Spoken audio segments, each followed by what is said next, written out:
ಅಂತ ಹೇಳುವುದು ಒಂದು ವ್ಯಕ್ತಿಯ ಜೀವನವನ್ನು ಹಾಳು ಮಾಡ್ತದೆ, ಅವನ ಶಿಕ್ಷಣವನ್ನು ಹಾಳು ಮಾಡ್ತದೆ, ಅಲ್ಲದೆ ಅವನ ಸಂಸಾರವನ್ನು ಹಾಳು ಮಾಡ್ತದೆ, ನಮ್ಮ ಇಡೀ ಸಮಾಜವನ್ನೇ ಹಾಳು ಮಾಡ್ತದೆ. ಡಿಸೆಂಬರ್ 25ರಿಂದ 27ರ ತನಕ ಡ್ರಗ್ಸ್ ಮುಕ್ತ ಕರ್ನಾಟಕ ಅಭಿಯಾನ ಸ್ತಬ್ಧ ಚಿತ್ರ ರಥಯಾತ್ರೆ.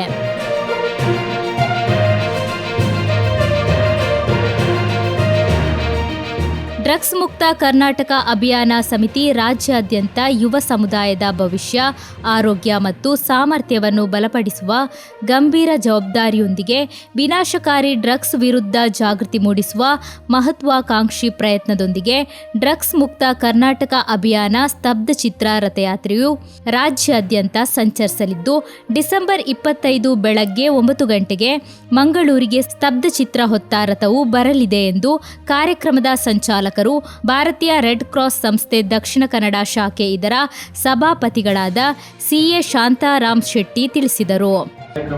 ಈ ಪರಿವರ್ತನಾ ಟ್ರಸ್ಟ್ ಇವತ್ತು ಬೆಂಗಳೂರಿನಲ್ಲಿದ್ದರೂ ಸಹ ಮೈಸೂರಿನಿಂದ ಸ್ಟಾರ್ಟ್ ಆಗಿ 16 ಡಿಸ್ಟ್ರಿಕ್ಟ್ಗಳಲ್ಲಿ ಮುಗಿಸಿ ಇವತ್ತು ನಮ್ಮ ಈ ಡಿಸ್ಟ್ರಿಕ್ಟ್ 25ನೇ ತಾರೀಕಿಗೆ ಬರ್ತಾ ಇದೆ ಅಂತ ಹೇಳಿದ್ರೆ ಇದರ ಹಿಂದೆ ದೊಡ್ಡದಾದ ಒಂದು ಚಾಲೆಂಜ್ಗಳಿದೆ. ಅವರು ನಗರದ ಪತ್ರಿಕಾ ಭವನದಲ್ಲಿ ನಡೆದ ಪತ್ರಿಕಾಗೋಷ್ಠಿಯಲ್ಲಿ ಮಾತನಾಡಿ, ಮೈಸೂರಿನಲ್ಲಿ ಉದ್ಘಾಟನೆಗೊಂಡ ಬಳಿಕ ಸ್ತಬ್ಧ ಚಿತ್ರ ಹೊತ್ತ ರಥವು 45 ದಿನಗಳ ಕಾಲ 18 ಜಿಲ್ಲೆಗಳು ಮತ್ತು ಬೆಂಗಳೂರು ಮಹಾನಗರದಲ್ಲಿ ಸಂಚರಿಸಿ ವಿವಿಧ ನಗರ ಪಟ್ಟಣಗಳಲ್ಲಿ ಜನಜಾಗೃತಿ ಸಭೆಗಳನ್ನು ಹಮ್ಮಿಕೊಳ್ಳಲಿದೆ.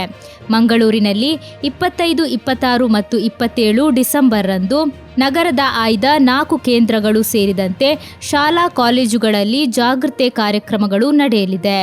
ನಂತರ ಅಂತಿಮ ಸಮಾರೋಪ ಜನವರಿ 19ರಂದು ಬೆಂಗಳೂರಿನಲ್ಲಿ ಜರುಗಲಿದೆ ಎಂದರು. ದೇಶದ ಬಲಿಷ್ಠ ಶಕ್ತಿಯಾದ ಯುವಕರನ್ನು ಮಾದಕ ಡ್ರಗ್ಸ್ ಮೂಲಕ ದಾರಿ ತಪ್ಪಿಸಿ ನಿಶಕ್ತರನ್ನಾಗಿಸುವ ದುಷ್ಕೃತ್ಯದ ವಿರುದ್ಧ ಸಮಾಜದ ಪ್ರತಿಯೊಬ್ಬ ನಾಗರಿಕ ಎಚ್ಚರಿಕೆಯಿಂದ ಮುಂದಡಿ ಇಡಬೇಕಾಗಿರುವ ಅಗತ್ಯವನ್ನು ಮನಗಾಣಿಸುವ ಉದ್ದೇಶದಿಂದ ಈ ರಥಯಾತ್ರೆಯನ್ನು ಆಯೋಜಿಸಲಾಗಿದೆ ಎಂದರು.